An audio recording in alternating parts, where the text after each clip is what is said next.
প্রধানমন্ত্রী তারেক রহমানের সঙ্গে সৌজন্য সাক্ষাৎ করেছেন সফররত এশীয় উন্নয়ন ব্যাংকের এডিবি প্রেসিডেন্ট মাসাতো কান্ডা। সোমবার অনুষ্ঠিত এই গুরুত্বপূর্ণ বৈঠকে বাংলাদেশের অর্থনৈতিক সংস্কার এবং উন্নয়নের অগ্রাধিকার খাতগুলো নিয়ে বিস্তারিত আলোচনা হয়। বর্তমান বৈশ্বিক প্রেক্ষাপটে বাংলাদেশের অর্থনীতিতে যে চাপ সৃষ্টি হয়েছে তা কাটিয়ে উঠতে এবং টেকসই অর্থনৈতিক স্থিতিশীলতা নিশ্চিত করতে এডিবি সব ধরনের সহযোগিতা প্রদানের প্রতিশ্রুতি পুনর্ব্যক্ত করেছে। এ সময় বিশেষ করে জ্বালানি নিরাপত্তা, মূল্যস্ফীতির নিয়ন্ত্রণ এবং ব্যাংকিং খাতের সক্ষমতা বৃদ্ধির উপর বিশেষ গুরুত্ব আরোপ করা হয়। ভবিষ্যৎ উন্নয়ন পরিকল্পনার অংশ হিসেবে ADB president integrated growth network development initiative নামক একটি বিশেষ কর্মসূচির প্রস্তাব দিয়েছেন।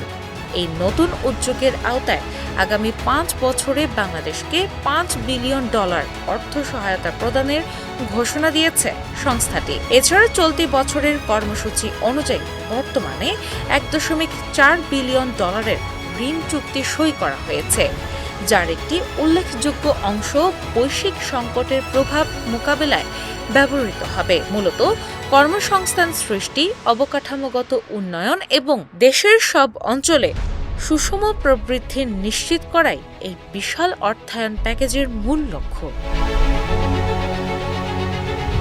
আগামী 5 বছরে $5 বিলিয়ন প্যাকেজ ঘোষণার পাশাপাশি মধ্যমেয়াদে বাংলাদেশের জন্য বার্ষিক সার্বভৌম সহায়তা প্রায় 20% বাড়িয়ে $2.4 বিলিয়ন উন্নীত করার পরিকল্পনা করেছে এশীয় উন্নয়ন ব্যাংক এডিবি।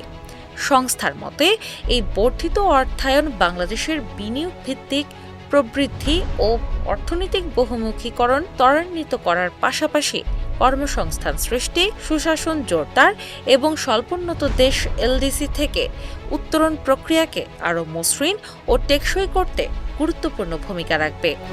একই সঙ্গে বাংলাদেশের মধ্যমেয়াদী উন্নয়ন রূপরেখা প্রণয়ন ও তা কার্যকর বাস্তবায়নে কারিগরি সহায়তা হিসেবে এডিবি আরও $2 মিলিয়ন অনুদান প্রদানের প্রতিশ্রুতি দিয়েছে, যা দেশের সামগ্রিক প্রাতিষ্ঠানিক সক্ষমতা বৃদ্ধিতে সহায়ক হবে। সফরকালে এডিবি প্রেসিডেন্ট মাসাতো কান্ডা অর্থ ও পরিকল্পনা মন্ত্রী আমির খসরু মাহমুদ চৌধুরীর সঙ্গে এক গুরুত্বপূর্ণ বৈঠকে মিলিত হন, যেখানে দেশের চলমান আর্থিক সংস্কার, সামষ্টিক অর্থনীতির চ্যালেঞ্জ মোকাবেলা এবং সরকারি অগ্রাধিকার প্রকল্পের এডিবির কৌশলগত বিনিয়োগের প্রয়োজনীয়তা নিয়ে বিশদ আলোচনা হয়। একই সঙ্গে দেশের শীর্ষ শিল্পোদ্যোক্তা এবং ব্যবসায়ী নেতাদের সঙ্গেও তিনি মতবিনিময় করেন।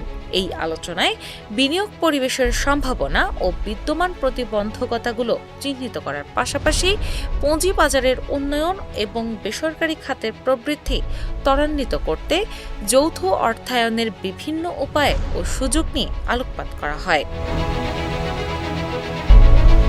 এডিবির এই বড় আকারের আর্থিক সহায়তা এবং কৌশলগত কারিগরি পরামর্শ বাংলাদেশের চলমান অর্থনৈতিক সংস্কার, বেসরকারি বিনিয়োগ বৃদ্ধি ও টেকসই উন্নয়নের পথকে আরও প্রশস্ত করবে, যা 2026 সাল পরবর্তী সময়ে দেশের অর্থনৈতিক স্থিতিশীলতা ও উত্তরণ প্রক্রিয়াকে উল্লেখযোগ্যভাবে ত্বরান্বিত করবে বলে আশা করা হচ্ছে।